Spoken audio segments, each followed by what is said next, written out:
Okay, today I want to talk to you about time traveling. Basically, how do you go from the man-made concept of time to the man-made concept of time traveling? Like I've discussed in my previous videos, time is a concept that man makes up to explain motion. Yeah, and now motion and existence. So time traveling is derived from time. Time traveling is also a notion, a concept that man makes up to explain, well, to explain physical or natural phenomena. It's to explain how certain objects, I should say events, happen, in my view, when these events start to happen in a non-chronological way. Yeah, we start to conceptualize time traveling. What do I mean by a non-chronological way? I mean that when you have an event, yeah, that an event is something that exists in space-time. An event can be an object that has spatial and temporal coordinates, yeah, that has y, x and z, and also t, time. Yeah, so an event is something that happened in space-time. Yeah, and then at another point in time, you have to call it a different event. Same x and y and z dimensions, but time is different. So every time time changes, that's called a different event, right? So that's something that you should all know, but just to bring everybody up to the same level. So when an event happens, and you can see that you can predict the next event based on the speed of the object, you can say that this object is going to do this. Yeah. Now, when you need to conceptualize as time traveling, that's when you see this, yeah, going at certain speed. Then you see that, yeah, yeah. Then you see that. So at time equals 1, sorry, at time equals 0, you see this object here. At time equals 1, you see it here. Then at time equals 2, you see it here. Which means you should have seen time equals 0, time equals 1, time equals 2. But for you to see time equals 0, time equals 1, time equals 2, it's as if that object, yeah, went into the future and came back into the present. Yeah. So that's when you start to conceptualize time traveling. Yeah. Now, before you can do that, you need to define a moment. Yeah. What is a moment of creation? Yeah. Basically, the Bible is a good guide for this. Yeah. What is a moment of creation? A moment of creation is when you go from nothing, yeah, to light, to stars, to planets, to animals, to humans, then you. That is the moment of creation. Yeah. Now, you need to ask yourself, okay, that only happened once. No. It doesn't happen. It happened. Creation is discretized. Yeah. It didn't happen just once. That's what happens all the time. You go from nothing, light, stars and planets, animals, humans, then you. That cycle repeats multiple times, yeah, during the course of the day. It's gonna keep doing that too. That's how creation works. Now, the best time to view creation is when you're waking up. Yeah. I mean, when you wake up, yeah, I don't know about you, but when you wake up, you start to become conscious. Yeah, then you start, before you even open your eyes, you start to become conscious, and then you start to become conscious of where you are. Then you start to become conscious of yourself, and then you're fully awake. That process from going to zero consciousness to fully awake, yeah? Because now your consciousness has to deduce from nothing. It has to deduce light, then it has to deduce the stars and planets and animals and humans, and by the time you open your eyes, you'll be able to explain, your consciousness will be able to explain your existence. Yeah, so it has to deduce everything that's been before you from nothing, light, stars, planets and animals and other humans, before it deduces you. Otherwise you'll be like, well, I don't know if sometimes you guys get this feeling when you wake up and you're like, where the fuck am I? Yeah, how is it possible for me to be here? How did I get here? I normally get that after drinking a few. You wake up and you don't recognize where you are, how you got there, because your consciousness but that's intricate. It's deduced everything up to human, but now it's put you somewhere. But you can't, because of continuity. Most people in the film industry, they'll talk about continuity. Because there's a break in continuity. You passed out at some point and you don't even remember. Maybe you passed out and somebody brought you to your bed, or you passed out and something. So there is a gap missing in the continuity. So you can't remember being where you are at the present moment in time. But you do remember nothingness, light, stars, planets, animals and other humans as those things having occurred. But recollecting those things, the time it takes to recollect those things, that's the moment of creation. That's the best time to realize the moment of creation. Yeah. Now, one thing you got to consider when you're waking up is that how many people are starting that same moment of creation at the same time as you? How many people are waking up at the same time as you and have going through the moment of realizing that they are awake? Yeah. And then you ask yourself, how many people at that time when you wake up are in the process of realizing a previous moment of creation? Let's say they just woke up a fraction of a second before you. So to them, the moment of creation that they're realizing started a fraction of a second before yours. Yeah.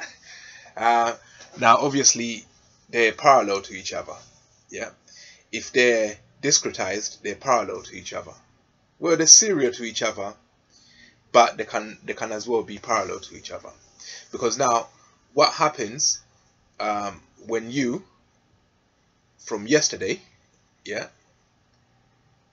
let's say you wake up today, but it's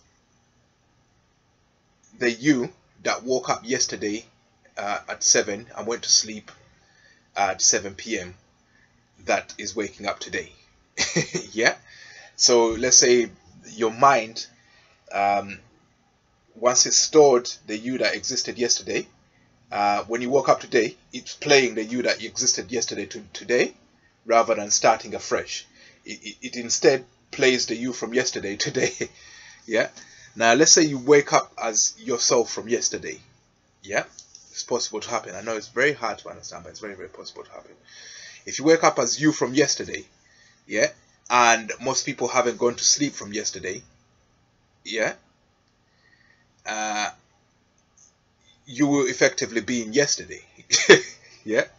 It means today hasn't come because not enough people have gone to sleep and woken up for today to be made. So you're still stuck in yesterday. So I've experienced that in some of my Mandela Effect investigations, where I had a number that I generated yesterday, and I woke up today, yeah, generated a new number, yeah, woke up tomorrow, and the number I generated 2 days ago appears. Yeah. Yeah. So which means what I did yesterday did not exist. It was what I did the day before that existed yesterday. So when I woke up today, I'm like, this is a number I generated 2 days ago. I should be seeing the number I generated yesterday, but I'm seeing the number I generated 2 days ago. It's as if yesterday I was the me from 2 days ago. Right? So that's very hard to explain, but that's one of the results I'm getting from my Mandela Effect experiments, where I generate a random number, and every time you look at that random number, you risk it becoming different. So this is one of the theories that came from that experience, where the number did actually look different, but it was a number from 2 days back rather than a day back. Because every day I look at the number, I say, right, that's the number that was there yesterday, and then I change it to a new one. And then tomorrow comes, I look at the number, that's the number that was there today, and change it to a new one. But I did this, and I saw a number from 2 days back. I was like, geez. Right. So I'm getting to the time travel bit, time traveling and the Mandela effect. Yeah, and how they interchange, they interlink with each other. The Mandela effect is basically aspects of it are to do with time traveling, going back to a time before a change occurred and going to a time after a change occurred. That can also fall under the Mandela effect bracket. So like I said, how long is a moment of creation? That's the time it takes you to realize from sleep to awake, yeah, to fully awake. That's moment of creation. And then you have to consider the reoccurrence or recreation rate. Now this is where you talk about retro-causality. Retro-causality is when you see the effect, yeah, before you see what caused it. Yeah, so let's say you see this, yeah, right, then you see the hand that's pushing it. Instead of seeing this, you see this. Yeah, so you see that and you don't know what's causing the movement. Then when it gets to here, you see that. Yeah, then you deduce that this hand must have hit that to make it go like that. So you see the effect before you see what caused it. So at time equals 0, 1, 2, 3, 4, 5. Yeah. So from 1 to 4 you don't see the hand, but at 5 you see it. Yeah. And then you're like, okay, I've seen the movement. Yeah. And then, hold on a minute, I never realized that was there. Where did that hand come from? Yeah. So you say to yourself, yeah, I saw the thing moving, but I never saw what caused it to move. But now I see the hand. Oh, it must have been the hand. That hand has always been there. It's the effects of retro-causality. Yeah, it's retro-causality that also causes the Mandela effect somehow. So in terms of measuring the recreation rate, you know what a created moment is now, but the recreation rate, you have to consider retro-causality. Yeah, which means what's at the end is what caused what you're witnessing.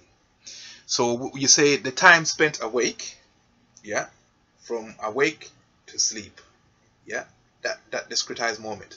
The time spent awake, so basically from awake to sleep, yeah, that time divide into the time it takes for you to realize that you're awake. Yeah, so you spent, let's say on that day you spent 16 hours awake, and it takes you 1 second to go from completely nothing to realizing. Let's say it takes you 10 seconds to read from completely nothing to realizing that you're awake. Yeah, no, let's say it takes you 10 seconds. Yeah, so you're gonna have to do a simple calculation of 16 hours times 60 minutes, yeah, times 60 seconds, divide into 10 seconds. So that's 16 times 360. That will give you the number of creations, number of created moments you're going to experience that day. Yeah, those are the number of created moments you're going to experience that day. Yeah, so that is your recreation rate. Yeah, which is 16. Let's say you're awake 10 hours. 10 hours times 360 is easy to do. 3,600 moments of creation for that day. Yeah, and so that's 3,600 moments of creation per day. Yeah, so that's the recreation rate. Yeah.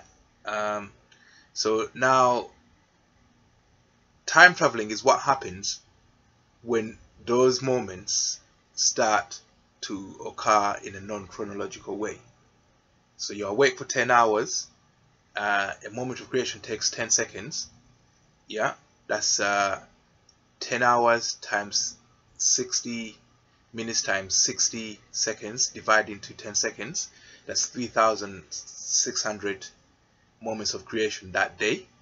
Let's say the first moment of creation happens. Yeah. Then the 1,000th moment of creation happens next. Yeah. Then the 200th moment of creation happens after that. Then so they are occurring, yeah, in a non-chronological way. Yeah. So let's say you wake up in the morning. Yeah. Then the next thing you see is 4 o'clock. Yeah. Then after that, you see 12 o'clock. Yeah. If you're not looking at the clock, this might happen to you. So the next moment you see the sun is over there. Then next moment after that, the sun is over there. Yeah. When you start to see things like that, you know that time traveling is taking place. You're going back and forward into the future. Now, from future to past. Now, when you discretize the sleep-wake cycles, yeah, you wake up, you sleep, you wake up, you sleep, you wake up, you sleep, yeah. Now, from the moment you're born to the moment you die, retro-causality, yeah, you can have many sleep-wake cycles, which is 365 days multiplied by the duration of your life. So let's say you multiply that by 100, 365, yeah, all right, 36,500, yeah, 36,500 moments of awake sleep, yeah, moments of awake periods, yeah, and then some of them start to happen in a non-chronological way, yeah. So that's how you can conceptualize time traveling, because time traveling is also a man-made concept that is derived from conceptualizing time. From having conceptualized time, when you start to see events happening in a non-chronological way, it's natural to deduce and conceptualize time travel. Yeah. So when you are 30, yeah, and then you see yourself when you're 50, you wake up and it's now 20 years into the future. Then you wake up and it's now back in the past. It's because every moment of every awake cycle you've ever had has already happened, and the effects of retro-causality kick in, yeah, and you go into the future and the past. There's been a man on YouTube, I don't know, I had a story, I haven't really seen it, that claims to have woken up and seen himself 20 years into the future. So that's because the discretized sleep-wake cycles have already happened, and the ones in the future sometimes occur before the next one. The ones in the farther future occur before the next one. So you live this one, then the next one can be out of sync. Yeah, which is non-chronological. So that's what retro-causality means. So I even had a moment where it was a drug-induced moment when I was still collegiate.